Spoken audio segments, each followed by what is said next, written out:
নমস্কার, আমি অপু বলছি। কেমন আছেন আপনারা সবাই?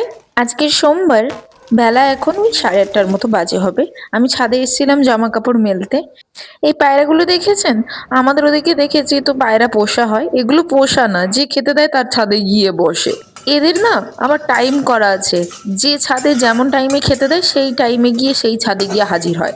এই আন্টির ওই 8:30-9টার দিকে খেতে দেয়, আর একেবারে বিকেলের দিকে 2টো-2:30টার দিকে খেতে দেয়। তো সেই টাইমগুলোতে এসে দেখি ওই ছাদে ভিড় করে।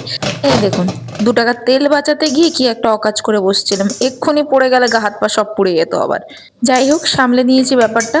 এখন বানাবো আমি সাবুদানার খিচুড়ি, কারণ আজকে টাইম কম আছে আর আমার টাইমের মধ্যে অফিসে ঢুকতে হবে। প্রথমে কড়াই একটু সাদা তেল দিয়ে নিয়েছি আর সঙ্গে ঘি দিয়েছি। যেহেতু এতে ঘি দেয় না, তবু আমি একটু নকশা মেরে আর কি ঘি দিয়েছি। কড়াই পরপর জিরে, তারপরে একটু চপ করে রেখেছিলাম জিঞ্জার, ওটা দিয়ে দিয়েছি, আর সাথে কারি পাত্তা। আপনারা যদি এটা বাড়িতে বানান, কারি পাত্তা না থাকলেও অ্যাভয়েড করতে পারেন।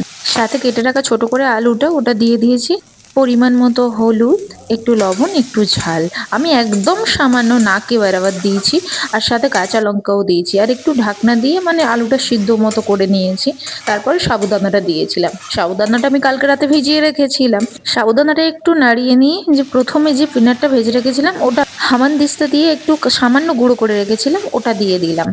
লাস্ট একটু স্বাদ মতো চিনি দিয়ে দিয়েছি, জিরে গুঁড়ো দিয়েছি, ব্যাস। আর একটু শেষে সামান্য ঘি দিয়েছি। এটা আমার স্টাইলে করেছি। আমি জানি না আমার সাবুদানাগুলো কেন জড়িয়ে জড়িয়ে যাচ্ছিল। কালকের একটা এরকম সাবুদানার খিচুড়ি দেখেছিলাম, সেই থেকে মাথায় এসে করব, কিন্তু ওর খিচুড়িটা এরকম সাবুদানাটা জড়িয়ে জড়িয়ে যায়নি। আপনাদের কাছে যদি কোনো উপায় থাকে জড়িয়ে না যাওয়ার, আমাকে জানাবেন তো।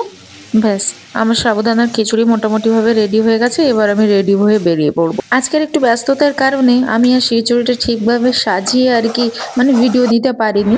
আজকের ভিডিওটা এই পর্যন্ত। ততক্ষণ ভালো থাকবেন, সুস্থ থাকবেন, সাবধানে থাকবেন।